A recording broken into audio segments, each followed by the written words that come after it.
இந்த செப்டம்பர் மாதத்துல நமக்கு ஆண்டவர் நம்ம ஆலயத்தில் வந்து ஆண்டவர் பொழுது கொள்ளக்கூடிய அந்த வாசலை ஆண்டவர் மட்டுமே திறந்து கொடுத்தபடினா மாதநாதா எம்கே கோட்டை அப்படிங்கிற ஒரு வாட்ஸ்அப் குரூப்பை வந்து நான் எடுத்துட்டேன்.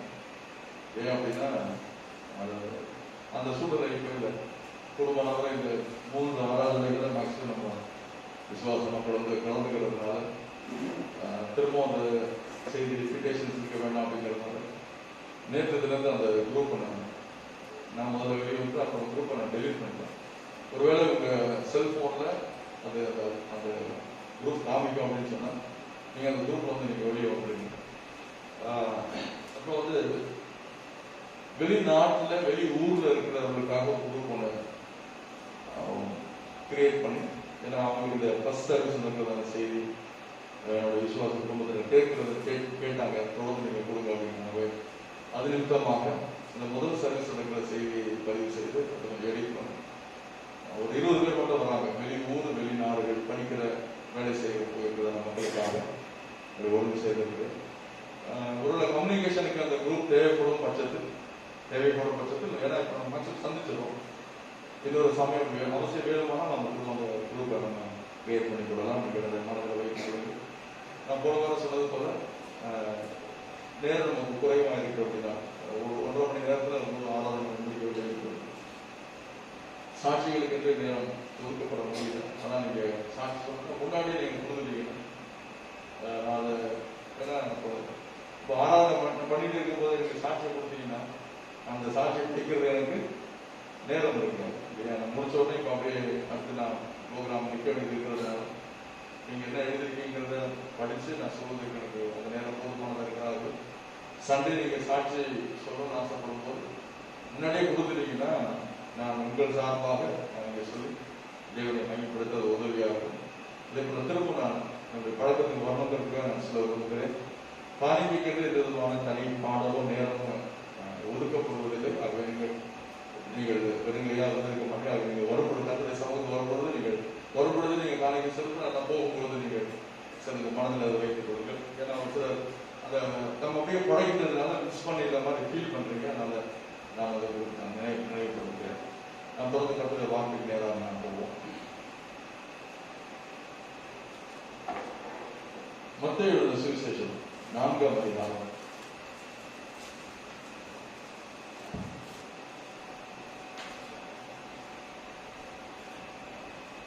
மத்தேயு 4ஆம் அதிகாரத்தில் ஆண்டவராகிய இயேசு சோதனைக்காரனாகிய பிசாசை எவ்விதமாக அவர் மேற்கொண்டார் அப்படிங்கிற வேத பகுதி அங்கே நம்ம வாசிக்கிறோம். 4ஆம் அதிகாரம் 2 முதல் 10 வரைக்குமான வசனங்களிலே நம்ம அதை பார்க்கிறோம். இப்ப அந்த 10 வசனத்தை நம்ம வாசிக்க வேண்டாம். நான் ஆரம்பத்தில் சொன்னது போல நமக்கு நேரம் குறைவா இருக்கிறதுனால கொஞ்சம் கொஞ்சமா அந்த பகுதி தேவைப்படும் போது அந்த பகுதியை நம்ம வாசிச்சா நல்லா இருக்கும் நான் நினைக்கிறேன். இது நமக்கு தெரிஞ்ச சம்பவம். நிறைய பேர் நீங்க வாசிச்சிருப்பீங்க. செய்திகளை கூட நீங்க அதனுடைய சார்ந்து நீங்க கேட்டிருப்பீங்க.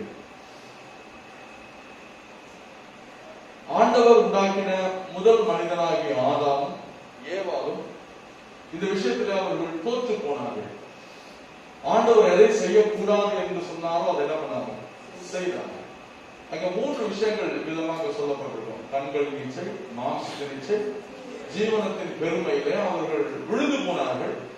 ஆனால் 2ஆம் ஆதாமாகிய இயேசு கிறிஸ்து அந்த சோதனை எவ்விதமாக ஜெயித்தார் என்பதை நாம் அந்த வேத பகுதியிலே நாம் வாசிக்கிறோம். சோ இந்த நாளில் கூட அந்த மத்தேயு 4ஆம் அதிகாரத்துல 2 முதல் 4 வரை இருக்கிற வசனங்களை நாம் வாசிக்கிறோம். அவர் இரவு பகலும் 40 நாள் உபவாசமாய் இருந்த பின்பு அவருக்கு பசி உண்டாயிற்று.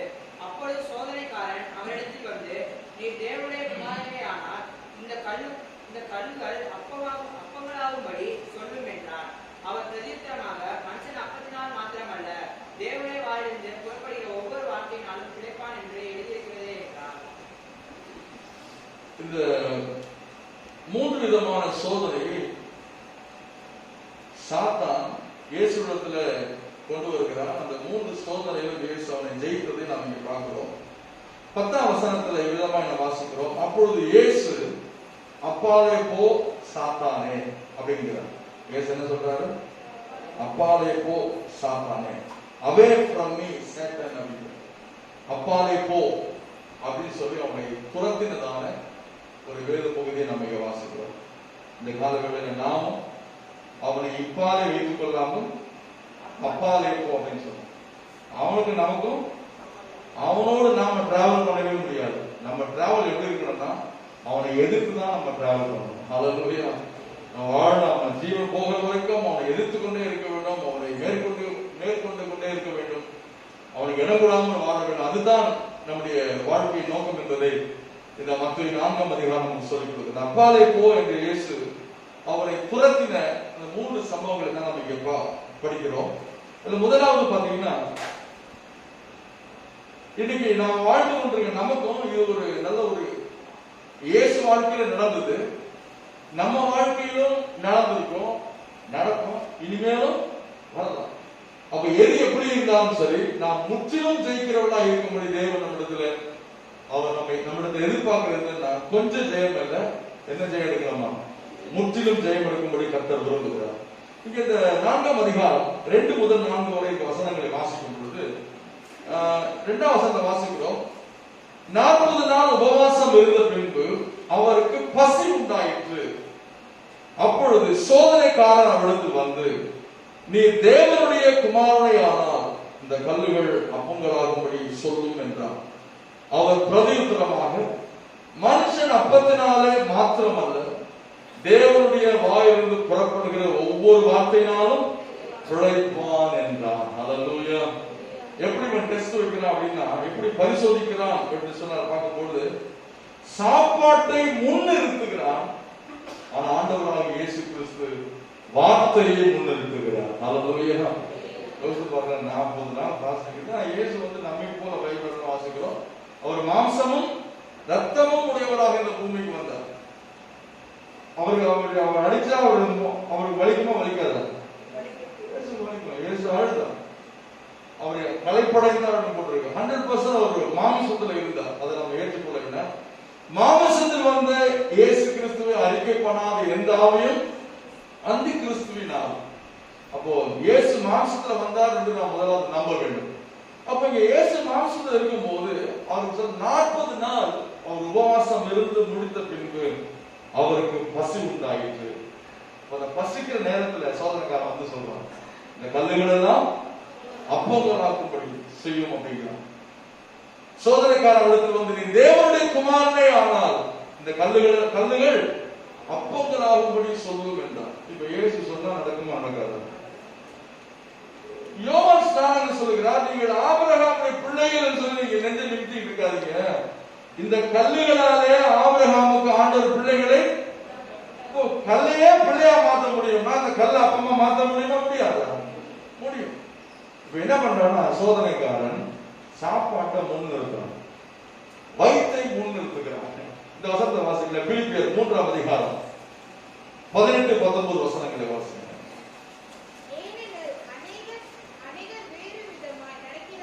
பாருங்க, அநேகர் வேறு விதமாய் நடக்கிறார்கள்.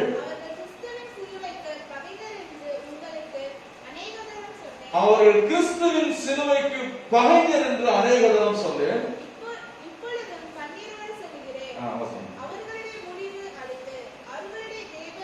பாருங்க, அவர்களுடைய முடிவு அழிவு, அவர்களுடைய தேவன் வயிறு. எது தேவனா இருக்கிறான்? வயிறு தான் தேவனா இருக்கிறான். அப்போ இயேசு பசியா இருக்கும் போது 40 நாள் சொல்லுவாங்க, கொலை பட்டினி, கொலை பசி இருப்பான். இப்ப எதை கொடுத்தாலும் சாப்பிடணும்.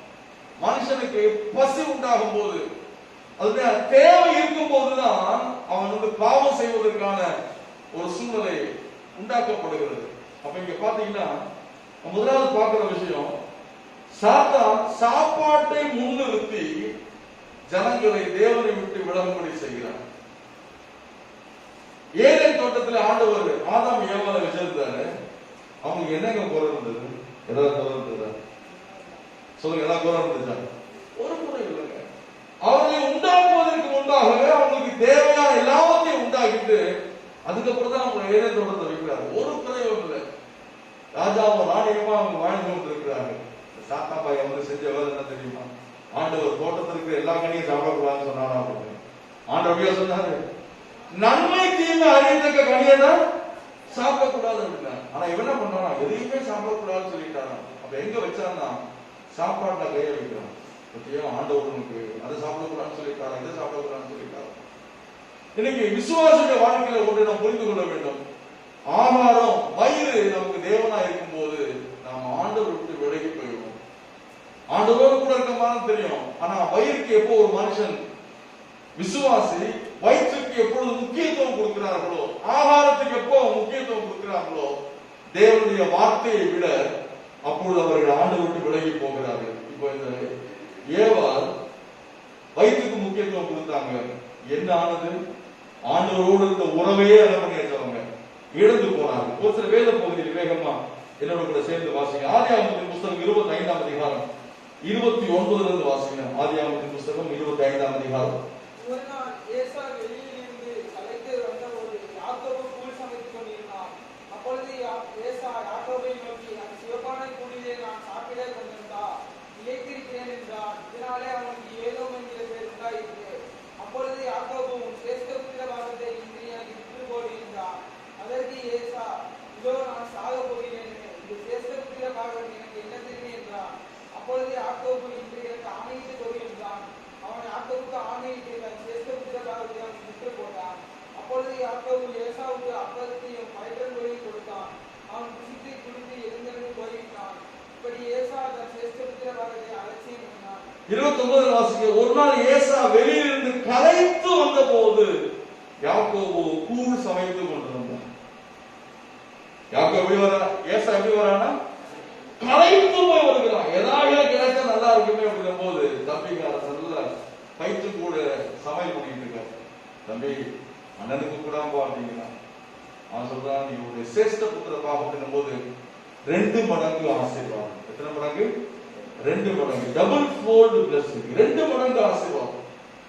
அப்ப என்ன பண்றான்னா, நீ அந்த 2 மடங்கு ஆசீர்வாதத்தை எனக்கு கொடுத்தீங்கன்னா நான் உங்ககிட்ட கூட தரேன். கூடு முக்கியமா 2 மடங்கு ஆசீர்வாதம் முக்கியமா? இவன் சொல்றான், நான் தான் சாக போனீங்கன்னா கூட குடிச்சவன் செத்து போனாங்க. அப்போ வயிற்றுல கையை வைத்த வயிற்றுல காமிக்கிறான். இயேசுநாதரை தேடி ஒரு மக்கள் கூட்டம் ஓடி வருகிறார்கள். ஓ ஜீசஸ், நீங்க எங்க போயிருந்தீங்க? நாங்க எங்க போய் பார்த்தோம்? அந்த நேரத்துல பார்த்தோம் இல்ல, பள்ளிவாசல்ல பார்த்தோம் இல்ல, நேருச்சித்தேருக்கு போனோம் இல்ல, திருவரங்கூர் போனோம் இல்ல, நீங்க எங்கதான் போயிட்டீங்க? அவங்களை தேடி தேடி வரமே அப்படிங்கிறாங்க. நான் இங்க போனோம் அங்க போனோம். இயேசுவை பார்த்து சொன்னார், நீங்க வசனத்தை கேட்டதுனாலயோ அற்புத அடையாளங்களை பார்த்ததுனால இவ்வளவு தூரம் நீங்க வலை போட்டு தேடல. எதுக்காக நீங்க தேடினீங்க அப்படிங்கிறாரு. சொல்லுங்க, எதுக்காக தேடினீங்கன்னா அப்பம் புசுக்கு. அப்போ வந்திருக்கிறது எதுக்காக? மத்திய பிரதேசத்து நோக்கி வந்திருக்கிறாங்க. எங்க வந்திருக்கிறாங்க? உத்தரப்பிரதேசம். மேல போகணும். மேல அவங்க நோக்கமா இல்லை. எதுதான் அவங்க நோக்கமா வந்திருக்கிறது? உங்க யோசிச்சு ஆண்டவரே உங்க நேசிக்கிறேன். எல்லாம் நேசிக்கிறது சரிதான், ஜெபம் எல்லாம் எதுக்காக இருக்கக்கூடாது? வயிற்றுக்காக இருக்கக்கூடாது. ஆனா ஆண்டவர் தான் சொல்றாரு, எண்ணத்தை உண்போம், எண்ணத்தை புசிப்போம், எண்ணத்தை குறிப்போம் என்று நீங்க இந்த உடலுக்காகவே நீங்க என்ன பண்றீங்க? கவலைப்பட்டு நம்ம வாழ்க்கைய சாத்தா என்ன செஞ்சிடான்னா, வயிற்ற முன்னாடி வச்சு நீ வேலை செய்யுமே, நல்லதுதான். 6 நாள் நம்ம வேலை செய்வோம். ஒரு நாள் கண்டிப்பா நம்ம ஆண்டவருக்காக கொடுத்தே ஆக வேண்டும். ஹல்லேலூயா. கர்த்தர் மட்டும் ஹல்லேலூயா. எல்லாம் வந்துட்டீங்க, சந்தோஷமா சொல்லுங்க. நீங்க வரலன்னா நீங்க யோசிச்சீங்க, வந்திருக்கிறீங்களே. ஹல்லேலூயா. அப்ப நம்ம ஆண்டவருக்கு என்று கொடுக்கிற நாள் பாத்தீங்கன்னா, ஆண்டவர் சொல்றாரு, இந்த மன்னாவை எடுக்க போகும் பொழுது 6 நாள் பெய்யும். 6வது நாளிலே அவங்க சேர்த்து வைக்கிறது 7வது நாளிலே கெட்டு போகாது. ஹல்லேலூயா. ஆண்டவர் 6வது நாளிலே செய்யறாரா, 7வது நாளுக்கு வேண்டியதை சேர்த்தே அவர் கொடுக்கிறாரா. அதே போலதான் ஓய்வு வருஷத்தை அப்படிதான் செய்கிறார். அப்ப ஆண்டவர் ரெட்டிப்பா தராத. ஆனா இது என்ன பண்ணிட்டாங்கன்னா, அந்த ஏசா இந்த ரெட்டிப்பான ஆசீர்வாதத்தை அவன் ஒருவேளை சாப்பாட்டுக்காக அவன் இழந்து போன அவன் கிறிஸ்தவ மனுஷனாக, தேவனுடைய ஆசீர்வாதத்தை உதாசீனப்படுத்துற ஒரு மனுஷனா இருக்கான். இப்படி நம்ம பார்த்துட்டே போகலாம். இன்னொரு வசனத்துல வாசிங்க. என்னாகமத்தின் புஸ்தகம், என்னாகமம் 11ஆம் அதிகாரம் 5ஆம் வசனம். நான் எகிப்திலே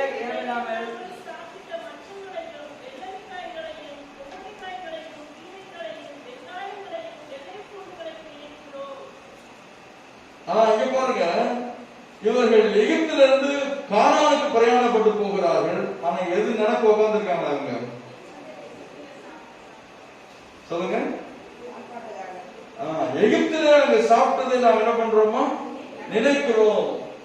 நம்ம வழக்கத்தில் சொல்லுவாங்க நினைப்புதான் அதுதான் நடந்தது. நாங்க எகிப்திலே கிரயமில்லாமல் சாப்பிட்ட மச்சங்களையும் வெள்ளரிக்காய்களையும் கொம்மட்டி காய்களையும் கீரைகளையும் வெங்காயங்களையும் வெள்ளை பூண்டுகளை நினைக்கிறோம். இப்பொழுதும் நீங்கள் உள்ளம் நம்முடைய உள்ளம் வாடி போகிறது. இந்த மன்னாவை தவிர நம்முடைய கண்களுக்கு முன்பாக வேறொன்றும் இல்லையே என்று சொல்லி வயிற்றுக்காக சண்டை போடுற ஆளா இருப்பீங்கன்னா, உங்க குடும்பத்துல வயிற்றுக்காக பிரச்சனை வருது அப்படின்னு சொன்னா, சோத்துக்காக பிரச்சனை வருதுன்னா அது ஆண்டவரால் வர பிரச்சனை இல்லை. அது யார் உண்டாக்குறாங்க? யார் சொல்லுங்க? இடம் கொடுக்குறாரு. சோத்துக்காக பிரச்சனை வந்துச்சுன்னு சொன்னா ஆண்டவருடைய பிள்ளைங்க என்ன செய்வாங்க? எதை வைத்தால் ஆண்டவரே நமக்கு சோதனை பார்த்து கொடுத்த ஆகாரத்துக்காக நன்றி அப்படின்னு சொல்லி ஆண்டவருக்கு தெரியுங்க எதை எப்ப கொடுக்கணும்னு சொல்லி. இஸ்ரவேல் ஜனங்கள் யோசிச்சு பாருங்களேன். இவங்க என்ன புலம்புறாங்க அப்படின்னா, நாங்க வனாந்தரத்துக்கு போகும்போது இதே ஆண்டவர் கொடுக்குறாரு. இப்ப நம்ம டிராவல் போனாங்க 3 நாள், நம்ம டிராவல் ட்ரெயின்ல டிராவல் பஸ்ல டிராவல் டிராவல்ல போறோம். டிராவல்ல போகும்போது சாப்பிடுறதுக்கும் வீட்டுல இருக்கும்போது சாப்பிடுறதுக்கு வித்தியாசம் இருக்குமா இருக்காது? இருக்கு.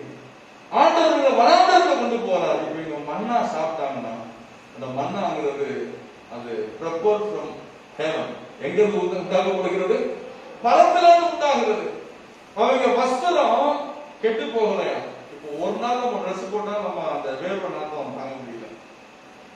அவங்க கால்கள் வீங்கலையா? அவங்க சரீரங்கள் பாதுகாப்பா இருந்ததுக்கு காரணம் என்ன அப்படின்னா அவர்கள் மன்னாவை சாப்பிட்டதுனாலதான். ஹல்லேலூயா.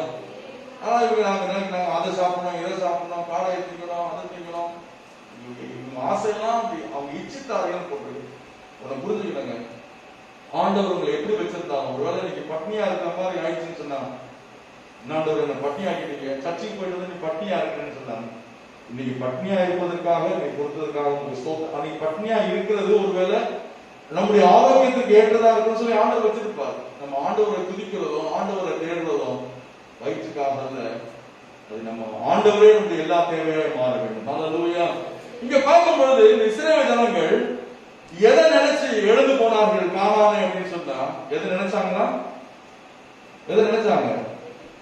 எகிப்தில் இருக்கிற ஆகாரத்திற்காக வயிற்றை முன்னிறுத்தினார்கள். அவர்கள் தேவன் வயிறு, அவர்கள் மகிமை, அவர்கள் அவமானமே. லட்சம் சொன்ன அவமானமே. அப்படி ஒரு சம்பவத்தை நான் நினைப்பது விரும்புகிறேன்.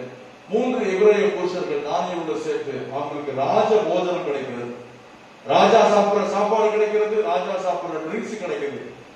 அப்பாதான் கர்த்தர் பார்த்தீங்களா, ஜெயில கொண்டு வந்து ராஜா சாப்பாடு சாப்பிடுறாரு. போடுறா சிலுவைய அப்படின்னு போட்டு சிலுவையை போட்டு சாப்பிட்டாங்களா? அவங்க சொல்றாங்க, நாங்க ராஜா போஜனத்தினாலே நாங்க இங்க தீட்டுப்படுத்த மாட்டோம். அதனால நமக்கு வயிற்றுக்கு கிடைக்குது அப்படிங்கிறதுக்காக எல்லாத்தையும் நம்ம மக்களும் ஜெபம் பண்ணா சோத்திரம் பண்ணா எல்லாம் பிரசுத்தமாயிடும். எதை சாப்பிடணுமோ அதை தான் ஆண்டவர் சாப்பிடும்படி நம்ம வயிற்று இருக்கிறாங்க. ஆகாரம் ஒரு நம்ம வெளியே உள்ள போகிறது மனுஷனை தீட்டுப்படுத்தாது அப்படின்னு சொல்லி எல்லாத்தையும் சாப்பிடுறோமே, விஷத்தையும் அப்படி குடிச்சிட வேண்டியதானே? ஆண்டவரே அப்படி செய்யணுமா? கிடையாது. அப்படி செய்யக்கூடாது. அப்போ உன்னை புரிஞ்சுக்கணும். ஆண்டவர் என்ன சொல்றாரு அப்படின்னா, இங்க சொல்லப்பட்டிருக்கிறது, சாத்தான் இயேசுக்கு முன்பாக வந்து அவர் பசியா இருக்கும் பொழுது சாப்பாட்டை முன்னிறுக்கிறான். ஆனா இயேசு என்ன செய்தார்னா தேவனுடைய வார்த்தையை சொல்லுகிறார். ஹல்லேலூயா. இயேசு சொன்ன பதில் என்ன? மனுஷன் அப்பத்தினால மாத்திரம் அல்ல, தேவனுடைய வாயில் புறப்படுகிற ஒவ்வொரு வார்த்தையினாலும் பிழைப்பான். ஹல்லேலூயா. நம்மை பிழைக்க செய்கிறது ஆண்டவருடைய வார்த்தை. எத்தனை பேர் காலங்களை நம்புகிறீர்கள்? கரங்களை உயர்த்தி சந்தோஷமா ஹல்லேலூயா. அந்த வார்த்தையை நம்ம பிடித்துக்கணும். ஆண்டவர் சொன்னார், தேவனுடைய வாயிலிருந்து புறப்படுகிற ஒவ்வொரு வார்த்தையும் பிழைக்கும். ஆண்டவருடைய வார்த்தை எப்படிப்பட்டது என்று சொன்னார், அது அனுப்பின காரியமாகும்படி வாய்க்கிறது. என்னுடைய வாழ்க்கையில் இந்த வார்த்தைகளை 100ஆய் விளைய செய்கிற ஆண்டவர். அப்ப நாம் எதை பிடித்துக் கொள்ள வேண்டியதுன்னா வார்த்தையை முன்னிறுத்துங்க தவிர இந்த உலகத்தினுடைய தேவைகளை முன்னிறுத்த கூடாது. உலகத்தின் தேவையான 2ஆம் பட்சத்துல போயிடும். முதலாவது ராஜ்யத்தையும் அவருடைய நீதி தேவைகள், அப்படி இவரெல்லாம் உங்களுக்கு கூட கொடுக்கப்படும். தொடர்ந்து நம்ம பார்க்கும்போது 2வது விஷயத்தை நம்ம பார்த்தோம்னா மத்தேயு 4ஆம் அதிகாரத்துல 5 முதல் 7 வரைக்குமான வசனங்களை அப்பொழுது பிசாசு அவரை பரிசுத்த நகரத்திற்கு கொண்டு போய் தேவாலயத்து உட்பருகைகளில் அவரை வீழ்த்தி, நீ தேவனுடைய குமாரனே ஆனால் சாலகுடியும் ஏனெனில் தம்முடைய தூதர்களுக்கு உம்மை குறித்து கட்டளையிடுவார், உமது பாதம்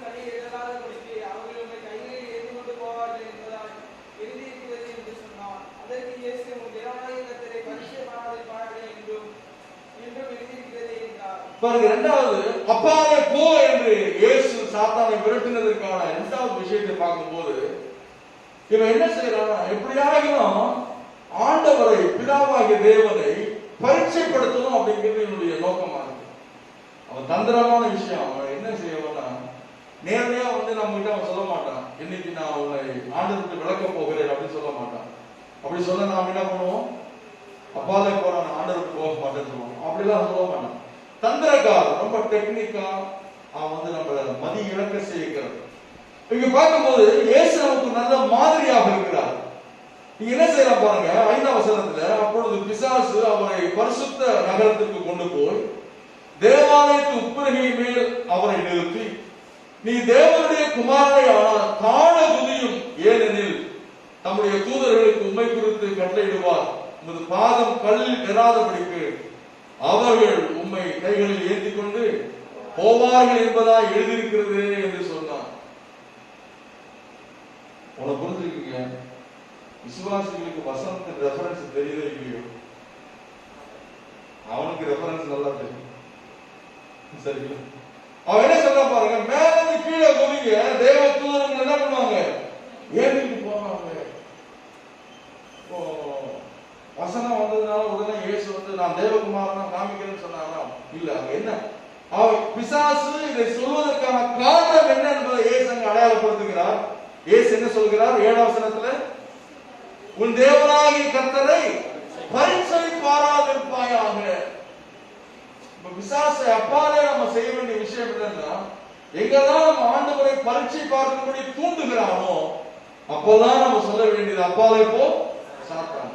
ஆண்டவர் இஸ்ரவேல் ஜனங்களை எப்படி பெருக செய்வேன் சொன்னார்னா, வானத்து நட்சத்திரங்களை போல பெருக செய்வேன், பூமி கடற்கரை மணலை போல ஜனங்களை நான் பெருக செய்வேன் என்று சொல்லியிருந்தார்.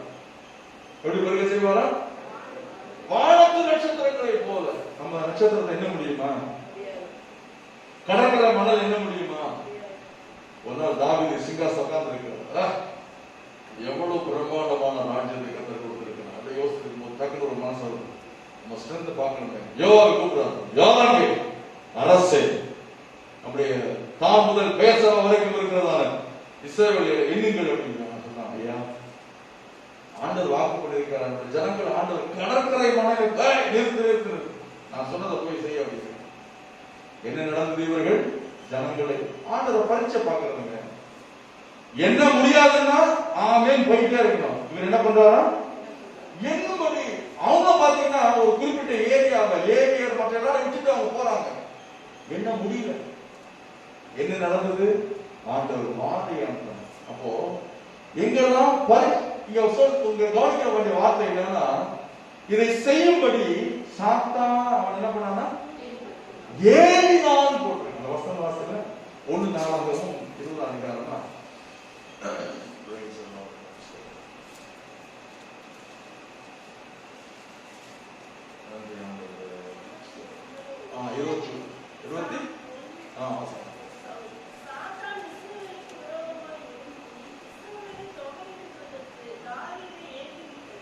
இங்க பாருங்க 21:1 சாத்தான் இஸ்ரவேலுக்கு விரோதமாய் எழும்பி இஸ்ரவேலை தொகையிடுவதற்கு தாவீது என்ன பண்ணான்?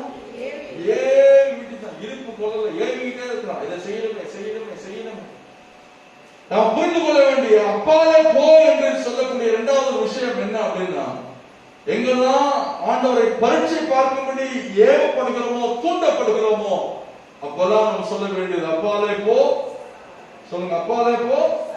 ஆமென், ஹalleluya.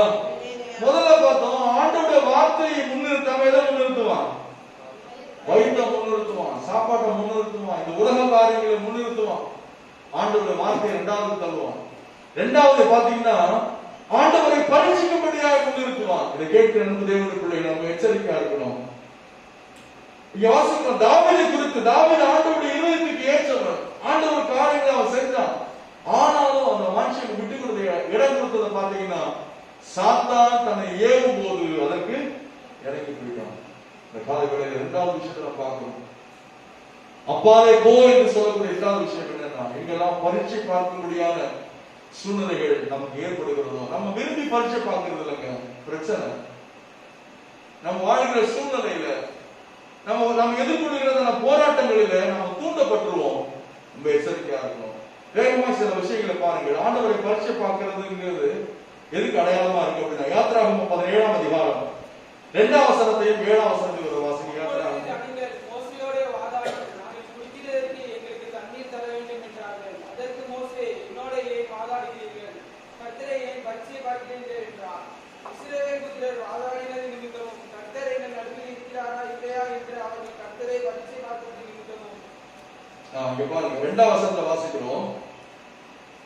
அப்பொழுது ஜனங்கள் மோசேயோடு வாதாடி என்ன பண்ணாங்க? சொல்லுங்க, என்ன பண்ணாங்க? அப்ப ஆண்டவரை பரீட்சை பார்க்கிறதுன்னா ஆக்சுவலா என்ன அர்த்தம்? வாதாடுறது. நீங்க சொன்னீங்களே, செஞ்சிருவீங்களா ஆண்டவர்? ஆண்டவரோட போராடுறது. ஆண்டவர் எப்ப வாதாடணும்னா, ஆபிரகாம் வாதாடினாரு, இன்னும் கிருபையா இருக்கிறாங்க, இந்த சோதம் குமாராவை அடிக்காம இருக்கு, இன்னும் கிருபையா இருக்கிறாங்க. ஜெபத்துல போய் ஆண்டவர்கிட்ட போராடலாம், வாதாடலாம். ஆண்டவர் சொன்னீங்களே, துன்மார்க்கனோடு கூட நீதிமான அடிக்க மாட்டேன்னு சொன்னீங்களே, இது வாதாடலாம். ஆனா இவங்க என்ன பண்றாங்கன்னா, எங்க சும்மாவா எங்களை கொண்டு எகிப்திலே செத்து போயிருக்கோமே, எங்க சாகரத்துக்கு அங்க கர்ண தோட்டம் இல்லைன்னா ஆண்டவரை கொண்டு சாகடிக்க வந்தீங்க சொல்லி வாதாடுகிறார்கள். அதுக்கப்புறம் பாருங்க, 7ஆம் வசனத்துல இஸ்ரவேல் புத்திரர் வாதாடினது நிமித்தமும் அடுத்து போட்டிருக்கு, கர்த்தர் எங்க நடுவிலே இருக்கிறாரா இல்லையா என்று அவர்கள் கர்த்தரை பரீட்சை பார்த்த நிமித்தம். இருக்கிறாரா இல்லையா? ஆண்டவர் நடுவில் இருக்கிறாரா இல்லையா? ஹல்லேலூயா. சில விசுவாசிகள் பாருங்க, மகனே கர்த்தர் உங்களை அது சொன்னதுக்கு அப்புறம் தான் என் மனசு திருப்தியா இருக்கு. அவர் சொல்லியிருக்கார், நான் உன்னை விட்டு விளங்குவதும் இல்லை, கைவிடுவதும் இல்லை. அப்ப ஆண்டவர் நம்ம கூட இருக்கிறாரா இல்லையா? ஆண்டவர் கூட இருந்தா ஏன் இதெல்லாம் நடக்குது? ஆண்டவர் இல்ல போடுறீங்க ஒண்ணு நினைக்கிறாங்க. பாதகமான விஷயங்கள் வந்தா நம்ம ஆண்டவர் போயிட்டாரு. ஒரு பக்கம் உண்மைதான். ஆனா நம்ம உள் மனசுல அந்த இது தெரியணும். ஆண்டவர் பிரசன்னத்தை இழந்ததும் ஆண்டவர் நம்ம கூட இருக்கிறதும் எந்த ஒரு விசுவாசம் அறிந்திருக்கிறார்களோ அவர்கள் பாக்கியவான்கள். ஹல்லேலூயா. சிம்சோனை குறித்து வேதம் சொல்கிறது, கர்த்தருடைய ஆவி அவரை விட்டு விலகியதை அறியாமலே வாழ்ந்து கொண்டிருந்தான். ஆண்டுடைய ஆவி விலகினதை அறியாத ஒரு வாழ்க்கை, பரிதாபமான வாழ்க்கை. இங்க சொல்லப்பட்ட என்ன பண்றாங்கன்னா, இருக்கிறாரா இல்லையா வாதாடுகிறார்கள். ஆண்டவர் நீங்க இருக்கிறீங்களா இல்லையா? நீங்க இருக்கிறீங்க, என் கூட இருக்கிறீங்க, இந்த காரியத்தை நீங்க செய்யுங்க. இதை குழப்பாங்க. ஒரு கணவன் மனைவி பார்த்து, நீ என் புருஷனா இதை செய்யுங்க, நீ என் மனைவினா இதை செய்யுங்க. ஒவ்வொருத்துக்கும் இப்ப சொல்லிட்டே என்ன பண்ணுவாங்க, என்னடா அது நம்பிக்கை இல்லாத, இது என்ன கூட்டமா இருக்குது, நம்பாத கூட்டமா இருக்குது. ஆண்டவருக்கு நம்ம வரும் பொழுது அங்கே நம்பிக்கை தான் பிரதானமானது. பாருங்க, அந்நிய ஸ்திரீயாகிய மோவாபிய ஸ்திரீ ரூத் சொல்லுகிறார் நகோமியை பார்த்து, உன் தேவன் என் தேவன், உன் ஜனம் என் ஜனம். அதான் அன்றைக்கு முதல் வாழ்க்கை மாறுதுங்க. என் மாமியார் சொல்லுகிறது உண்மையான தேவனானா, என் வாழ்க்கை திரும்பவும் கட்டப்படுமானா, எங்க குடும்பம் திரும்பவும் எல்லாம் வருமானால்தான் கடைசி வரைக்கும் அப்படியே உட்கார்ந்து இருக்க வேண்டியதான். உன் தேவன் என் தேவன், அந்த ஒரு ஸ்டேட்மெண்ட் தாங்க. ஆண்டவரை பிடிச்சிட்டு அந்த ஒரு நிலைமை தான், கீழாய் இருந்த ஒரு நிலையை ஆண்டவர் மேலாய் மாற்றினார். ஹல்லேலூயா. சந்தேகப்பட்டுறாங்க, ஆண்டவர் கூட இருக்கிறாரா? சந்தேகப்படாதீங்க. பிரச்சனைகள் இருக்கும், புயல் காற்று போல சூழ்நிலைகள் இருக்கும், மறக்கப்பட்ட நிலை போல தெரியும். ஆனாலும் சொன்னோம், என் ஆண்டவர் என்னை ஒருபோதும் மறக்கிறது இல்லை. ஹல்லேலூயா.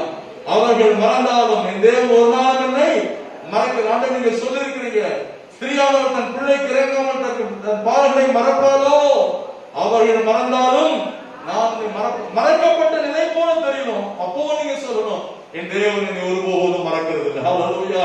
என்னை உள்ளங்கையில வரைந்து வைத்திருக்கிறார், என் மதில்கள் எப்போது ஆண்டவருக்கு முன்பாக இருக்கிறது. ஆண்டவர் எனக்காக யாவையும் செய்து முடிப்பார் நம்ம சொன்னோம்னா நம்ம தப்பிச்சிடணும். இருக்கிறீங்களா இல்லையா? ஆண்டவரே, நான் இன்டர்வியூக்கு போறேன், நாங்க மட்டும் சக்சஸ் ஆயிடுச்சுன்னா நீங்க இருக்கிறீங்க, அதுக்கப்புறம் பாருங்க ஒரு 100 சோத்தப்படி நான் எக்ஸ்ட்ரா தரேன். நான் நடக்கலன்னா அதோட ஆண்டவர் சிறப்பா தருவார் நினைக்கிறேன். தவிர என்னை ஏமாத்திட்டீங்க ஆண்டவரே, என் மனசை நோக்கடிச்சிட்டீங்க ஆண்டவரே, எனக்கு எல்லாம் போயிடுச்சு ஆண்டவரே, இல்லைங்க. ஆண்டவர் நம்புறோம்.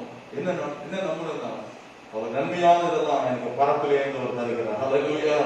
என் தேவைகளை எல்லாம் நான் கேட்பதற்கு முன்பாக அறிந்திருக்கிற ஆண்டவர் அவர் ஏற்ற நேரத்தில் சரியாய் செய்கிறார் நீங்க நம்பிட்டீங்கன்னா, இந்த அவநம்பிக்கையும் ஆண்டவர் இருக்கிறாரா இல்லையாங்கிற எண்ணமும் வாதாடுகிறதும் எதற்கு அடையாளமாய் சொல்லப்பட்டிருக்கிறதுனா, பரீட்சை பார்க்கிறதுக்கு அடையாளமாய் சொல்லப்பட்டிருக்கு. என்னாகமத்தின் புஸ்தகம் 14ஆம் அதிகாரம் 22ஆம் வசனத்தை வாசிங்க. என்னாகும் 14ஆம் அதிகாரம் 22ஆம் வசனம்.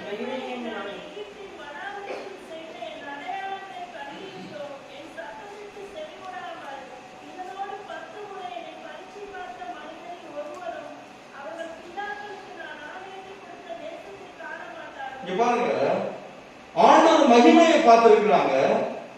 எகிப்திலையும் வனாந்தரத்திலும் செய்த அடையாளங்களும் இவங்க பார்த்திருக்கிறாங்க.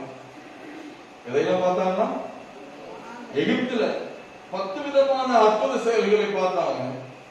வனாந்தரத்துல ஆண்டவர் பகலிலே மேக ஸ்தம்பமாகவும் இரவிலே அக்கினி ஸ்தம்பமா இருக்குது, கற்பாறைகளுக்கு தண்ணி கிடைக்குது, மண்ணா போசிக்கிற இப்படி அற்புதமா நடத்திட்டு வராரு. இதையெல்லாம் பார்த்திருந்தோம்.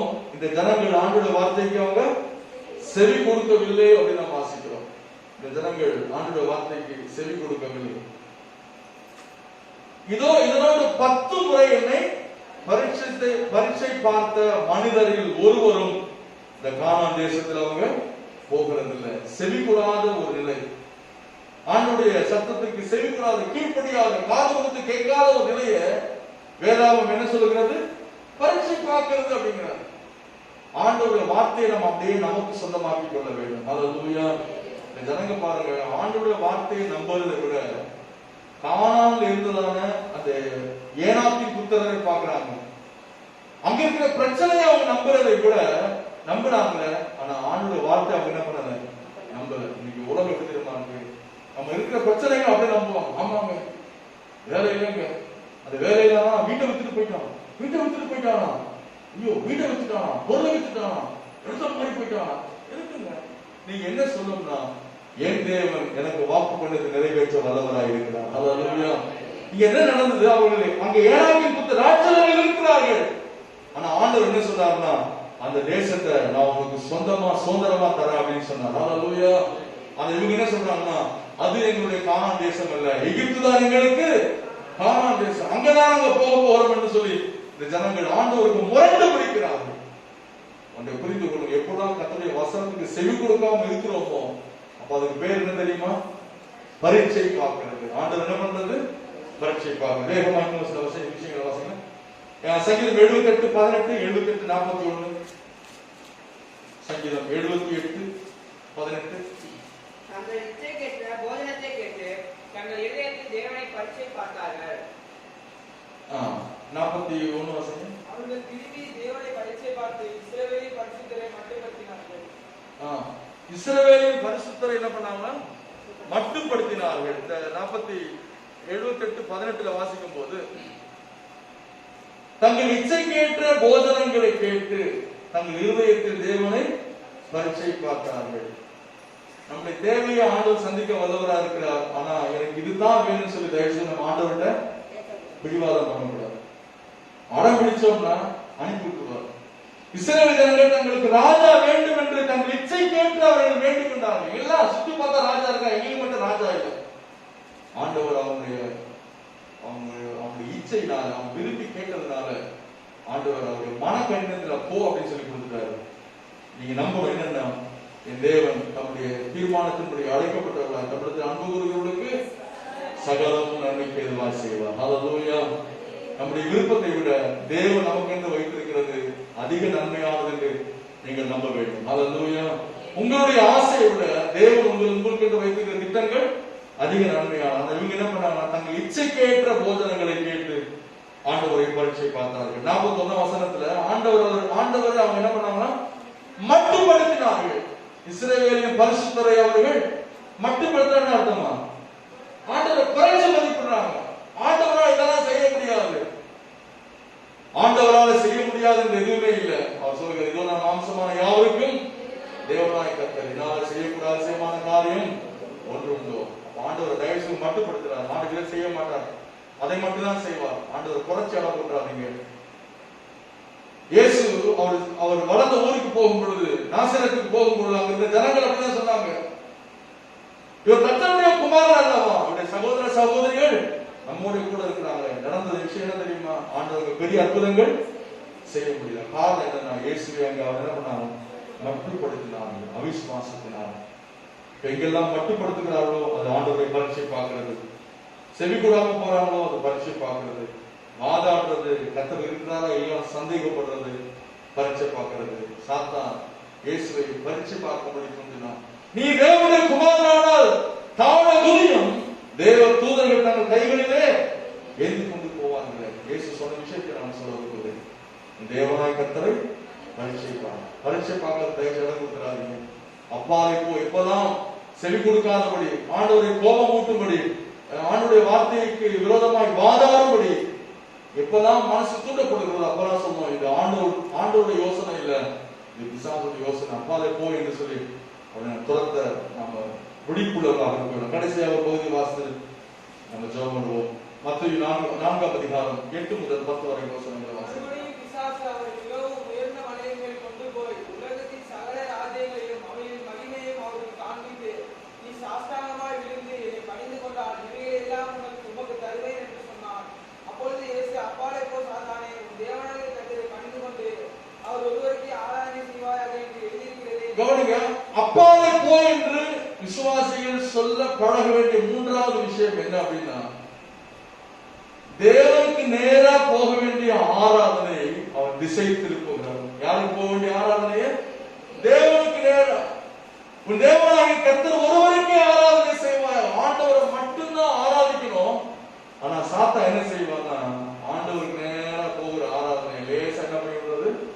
திசை திருப்புகிறது. அவன் ஆசையே, அவன் நோக்கமே ஆரம்பம் முதல் அதுதான். வாசிங்க ஏசாயா 14ஆம் அதிகாரம்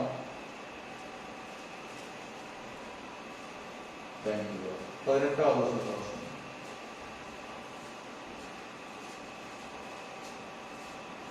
யாதனுடைய சகல ராஜாக்களும் அவரவர் தங்களை 13 வாசனம் 13. நான் வானத்துக்கு ஏறுவேன், தேவனுடைய நட்சத்திரங்களுக்கு மேலாக என் சிங்காசனத்தை உயர்த்துவேன். வடபுறங்களில் உள்ள ஆராதனை கூட்டத்தின் பள்ளத்திலே வீற்றிருப்பேன் என்றும், நான் மேகங்களுக்கு மேலாக உன்னதங்களில் ஏறுவேன், உன்னதமானவருக்கு ஒப்பாவேன் என்றும் நீ உன் இதயத்தில் சொன்னாயே. ஆனாலும் நீ அகாதமான பாதாளத்திலே தள்ளுண்டு போனாய். உன்னை காண்கிறவர்கள் உன்னை உற்று பார்த்து உன்னை குறித்து சிந்தித்து, இவன்தானா பூமியை கத்தரிக்கவும் ராஜ்யங்களை அதிரவும் செய்து உலகத்தை வனாந்தரமாக்கி அதில் நகரங்களை அழித்து சிறைப்பட்டவர்களை தங்கள் வீடுகளுக்கு போக விடாமல் இருந்தவன். இது லூசிபரை குறித்து சொல்லப்பட்டதான ஒரு வேத பகுதி. எவ்விதமாய் தேவனால் உண்டாக்கப்பட்ட இந்த கேலு அவன் சாத்தானாய் சத்துருவாய் மாறினான் என்பதனுடைய ஆதாரமான வசனத்தை தான் நாங்க பார்க்கிறோம். அதிகாலையின் மகனாகிய விடிவெளிய 12ஆம் வசனத்துல, நீ வானத்திலிருந்து விழுந்தாயே, ஜாதிகளை ஈனப்படுத்தினவனே, நீ தரையிலே விழ வெட்டப்பட்டாயே. எதனால? நான் வானத்துக்கு ஏறுவேன், தேவனுடைய நட்சத்திரங்களுக்கு மேலாக என் சிங்காசனத்தை உயர்த்துவேன், வடபுறங்களில் உள்ள ஆராதனை கூட்டத்தின் பர்வதத்திலே வீற்றிருப்பேன் என்றும், நான் மேகங்களுக்கு மேலாக உன்னதங்களில் ஏறுவேன், உன்னதமானவருக்கு ஒப்பாவேன் என்றும் நீ உன் இதயத்தில் சொன்னாயே. அவனுடைய ஆசை என்னன்னா, ஆண்டவருக்கு போகிறதான துதி, ஆண்டவருக்கு போகிற கனத்தை தனக்கு எடுத்துக்கொள்ள நினைக்கிறான். அங்க ஆரம்பிச்சது. ஆண்டவனை உள்ள அவன் அந்த மேன்மை இழந்து அவன் சத்துருவாய், எதிராளியாய், பிசாசாய் மாறினான். அவன் நோக்கம்னா என்னன்னா, எங்கெல்லாம் ஜனங்கள் ஆண்டவரை தொழுது கொள்கிறார்களோ அந்த தொழுகையை என்ன செய்யலாம்? நேர போற தொழுகையை மாற்றி விடணும்.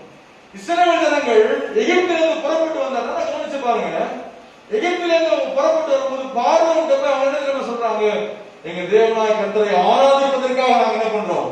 புறப்பட்டு போறோம் அப்படின்னாங்க. நிறைய தடை வந்தது, அவங்க கிளம்பி வந்துட்டாங்க. 40 நாள் மோசே அவங்க முன்னாடி இல்ல. நடந்தது என்ன? எல்லாம் ஆர்வம் வர்றாங்க.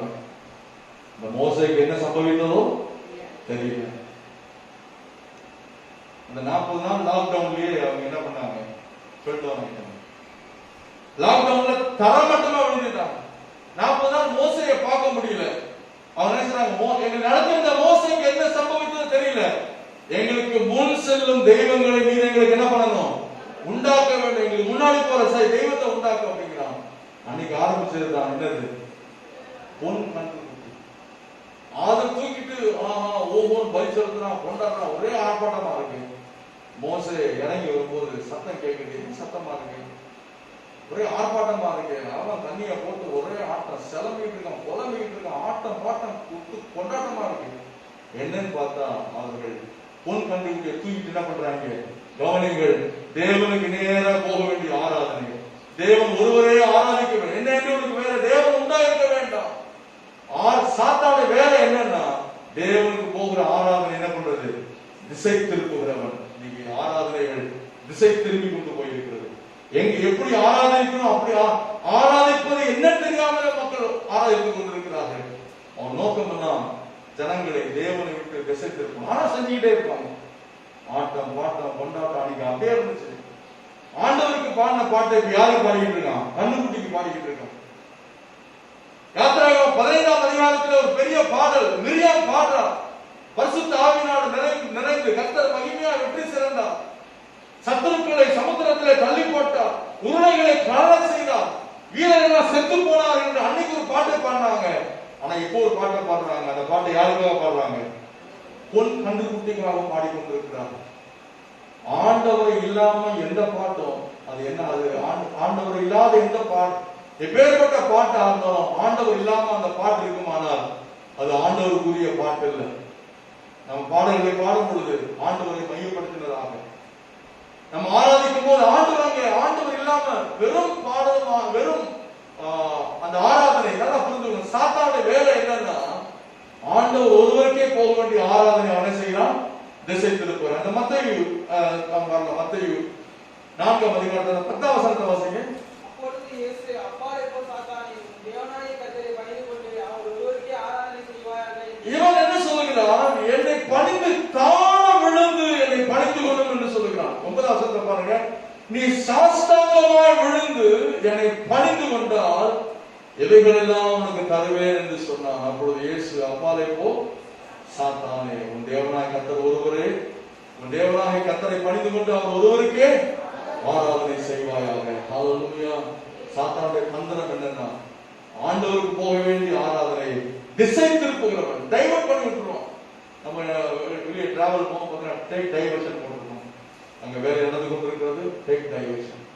சாத்தானுடைய வேலை என்னன்னா நம்ம ஆராதனையை டைவர்ட் பண்றதுதான். கர்த்தர் மையம் இல்லாத சுய இஷ்டமான ஆராதனை. சில வசனங்களை சொல்லுகிறேன், எடுத்து வாசிங்கள், அது குறிப்பிடுத்துக் கொள்வது பிரோஜனமாக இருக்கும். கொலோசியர் 2ஆம் அதிகாரம் 23ஆம் வசனம். கொலோசியர் 2ஆம் அதிகாரம் 23ஆம் வசனம். இப்படிப்பட்ட போதனைகள் சுய இஷ்டமான ஆராதனை. என்ன ஆராதனைங்கிறது? அப்போ இந்த ஆராதனை தேவனுக்கு போக வேண்டிய ஆராதனையை எப்படிப்பட்ட ஆராதனையை மாத்திட்டாங்கன்னா தங்கள் விருப்பப்படி. தேவன் மகிமைப்படுகிறாரா, இது தேவனுக்கு தான் போய் சேர்கிறதா, இது தேவனை பற்றியதுதானா, அதெல்லாம் முக்கியம் இல்லை. என்ன ஆராதனை? Self satisfied worship. சுயத்தை மையமாக கொண்ட ஒரு ஆராதனை, தங்களை திருப்திப்படுத்துகிறதா ஒரு ஆராதனை. எச்சரிக்கையா இருக்க வேண்டியது. சாத்தானுடைய வேலை என்னன்னா ஆண்டவருக்கு நேரா போகிற ஆராதனை என்ன செய்யறாங்க? திசை திருப்புகிறான். ஆண்டவர் மகிமைப்பட்டாரா அது அவங்களுக்கு பிரச்சனை இல்லை, நான் திருப்தி அடைஞ்சிட்டேன் இல்லங்க. நம்ம ஆராதனையில தேவன் திருப்தி அடைய வேண்டும். ஹல்லேலூயா. சுகந்த வாசனையை கர்த்தர் முகந்தார். ஹல்லேலூயா. பலி செலுத்தும் பொழுது தேவனாகிய கர்த்தர் சுகந்த வாசனையை முகந்தாரா? நாம் தேவனை ஆராதிக்கும் பொழுது இந்த பூமியிலிருந்து ஆண்டவருக்கு ஒரு சுகந்த வாசனை எடுக்கப்பட வேண்டும். ஹல்லேலூயா. சுய இஷ்டமான ஆராதனை. இயேசு விதமாய் பரிசேயர்களை பார்த்து சொன்னார், நீங்கள் வீணாவுக்கு ஆராதனை செய்வீர்கள். ஏன்? பாத்திரத்தை வெளிப்புறத்தை சுத்தமாக்குகிறீர்கள், பாத்திரத்தை உட்புறம் என்ன பண்ணுது? மாசுகளால் நிறைந்திருக்கு. வெள்ளையடிக்கப்பட்ட கல்லறை மேல எல்லாம் பல பலன் இருக்கு. பதுங்கு கற்கள் போடப்பட்டிருக்கிறது. மேல பதுங்கி போட்டிருக்கிறதுனால உள்ள என்ன தங்கமும் புதையலுமா இருக்கும்? சொல்லுங்களேன். தோண்டி பார்த்தா என்ன பண்ணும்? ஆனா வெளியே பார்த்தீங்கன்னா பதுங்கி கற்கள். ஆண்டவர் சொன்னார், வீணான ஆராதனை. அப்ப ஆண்டவர் அவர் ஒருவருக்கே ஆராதனை செய்யணும். ஆராதனை அவருக்கு ஒருவருக்கே புகழ்ச்சியா போகணும்னு நினைக்கும் போது சாத்தான் திருப்பி விட்டுறான். வீணான ஆராதனை, சுய இஷ்டமான ஆராதனை. சங்கீதம் 102 வாசங்கள மகிழ்ச்சியோடு கர்த்தருக்கு ஆராதனை செய்யணும் போன்றது. சங்கீதம் 102 மகிழ்ச்சியோடு கர்த்தருக்கு ஆராதனை செய்ய வேண்டும். ரோமர் 12:1 நாம் மகிழ்ச்சியோடு கர்த்தருக்கு ஆராதனை செய்து ரோமர் 12:1 வாசிங்க.